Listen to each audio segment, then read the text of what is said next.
Hi, this is Nutmeg 15, Megan. Nice to meet you. I am making this video for you to hopefully help you water marble a little better.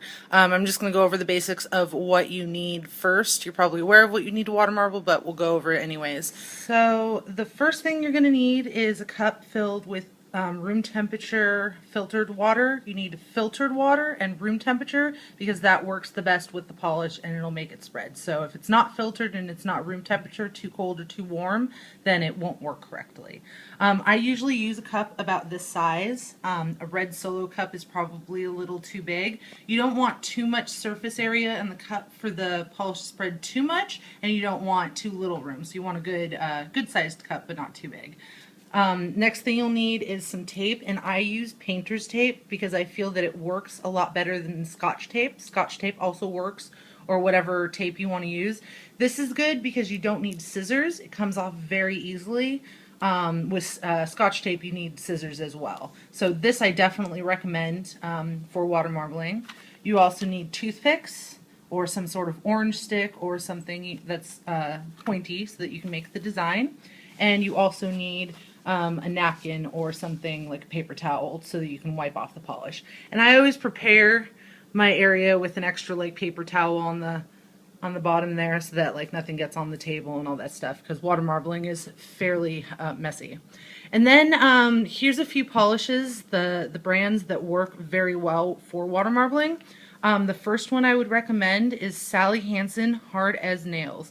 This works really, really well. I started using this brand when I started water marbling, so this I definitely recommend. The next one I recommend is Sinful Colors, and this also, all the colors work. These two are probably the best ones I would start with. Sally Hansen is the best. Another one, OPI, also works really, really well, but this one's kind of a pricier bottle, so I tend not to use it because you use a lot of polish when you water marble, so I'd rather use something that's a little less expensive. NYC is also inexpensive. That one works very, very well too. And Wet n Wild is another one, so that one's good. And then Pure Ice also works as well. And then last one, China Glaze, is another good one. So any of these polishes work really well for marbling. Again, I would recommend Sally Hansen or Sinful Colors. And just a quick tip with choosing the colors that you're going to use. You can choose any color that you want, any colors. I would recommend staying away from anything that has sparkles in it because that tends to have a more difficult time spreading out in the water, and it'll tend to dry a lot quicker because it's generally thinner. If you use like a thick sparkly glitter polish, then it might work, but it's always iffy. So I would stay away from glitters and sparkles. And then when you're selecting the colors for the design, I would try and stick with contrast colors. So a light, a medium, and a dark would work out the best. It would show the pattern the best. And then for base coats, I would recommend using white because it makes the colors pop a lot more and it helps the design stand out a lot better. If you want to choose a color for a base coat, then I would recommend using the lightest color of the colors that you're marbling with. Okay, so we're ready to make the bullseye.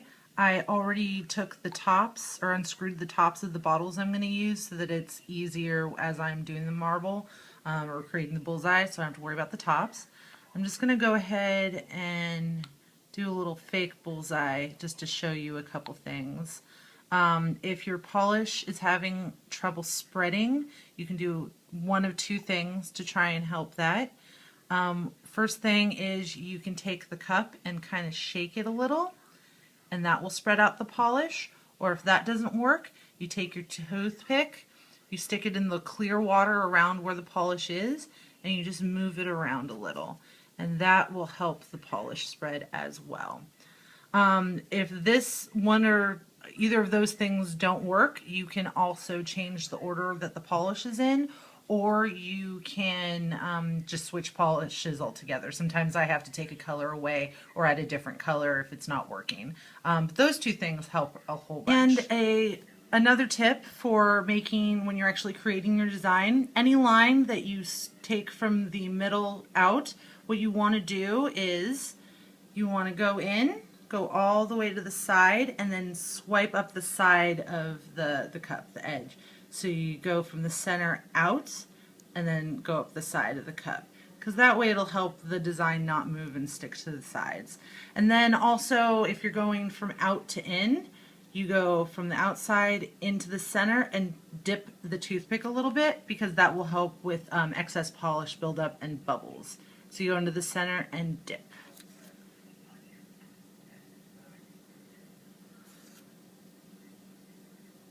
Just like that. Okay, so now it's time to tape your nail, and I prepped mine with a ridge filler and white for my base color because I prefer white, and I have already cut out all the pieces of tape that I need, and they're pre-stuck so that I don't have to deal with that as I am marbling. And then I use 2 pieces of tape per finger, so I'm going to take 1 piece, and I'm going to go around the front and around the sides for the first one. So I just take it and put it right in front there, and then just wrap that around as close to the nail as possible. You want to make sure that you don't actually put the tape on the nail, because then whatever part is covered by the tape won't get marbled. Then I'm going to take my second piece of tape and I'm going to go over the top and just down the side. So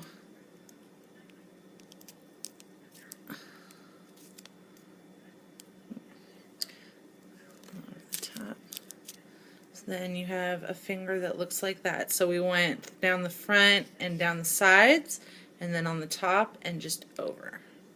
Alright, so we are going to do a chevron pattern, and I'm just going to go ahead and create my bullseye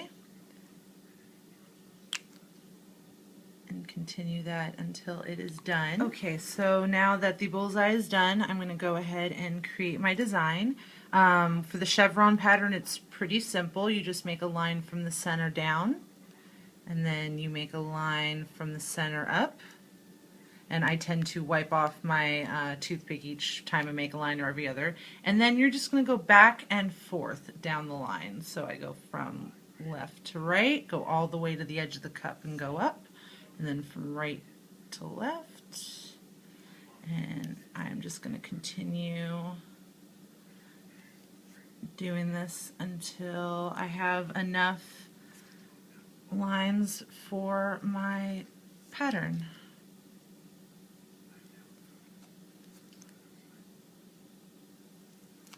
Okay, and you see it's making the little pattern, and I am going to go ahead and just dip my nail wherever I feel the pattern shows the best.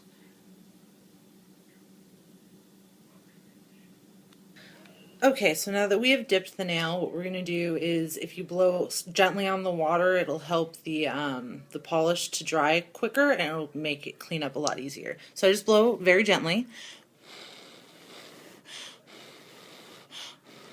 Get it to dry, and then I take my toothpick or orange stick, whatever you're using. I've seen people use Q-tips as well. That also works. So anything you want to use to clean up the water, and then just kind of slowly bring your finger out. You don't want to bring it out too much. And that is what I got.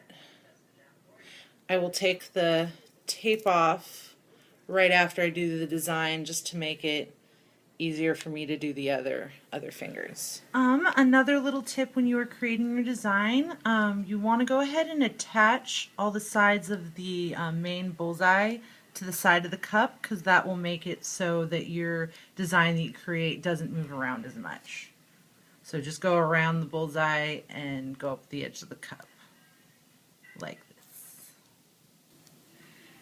If you get to a point when you're marbling and your water in the cup becomes too dirty, you can take any color that you want and just drop a drop of the polish in the water, let it spread out all the way and dry.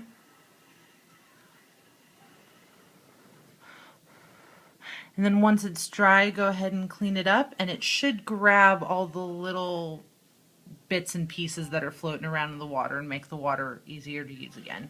Another tip that I thought of is when you are creating your design, you don't want to dip the toothpick in too deep. You want to use just the very tip of the toothpick. The deeper you dip the toothpick, the more paint will go on it. And also when you are stroking in towards the center of the bullseye, keep in mind that when you do the dip at the end, you are going to bring some of the design in. So just be aware of that when you're creating any design. Also, keep in mind how big you're making whatever design you're making and the spacing in between any lines you're making, because a pinky and a thumb are different sizes, so they're going to have different surface area to cover. So the design can be bigger on your thumb and smaller on your pinky. So just keep that in mind when you're creating whatever design you want to create. Right, and this is how my nails turned out. There's my left hand. I don't know why it's fuzzy. And here is my right hand.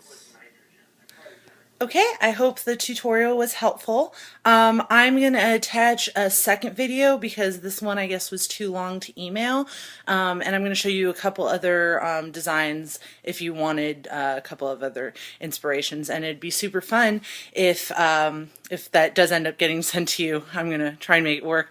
It'd be super fun if that works, if you did some of the designs and put them on Instagram. That would be fun. So hope you enjoyed. Hope this was helpful and not too boring. See you on Instagram.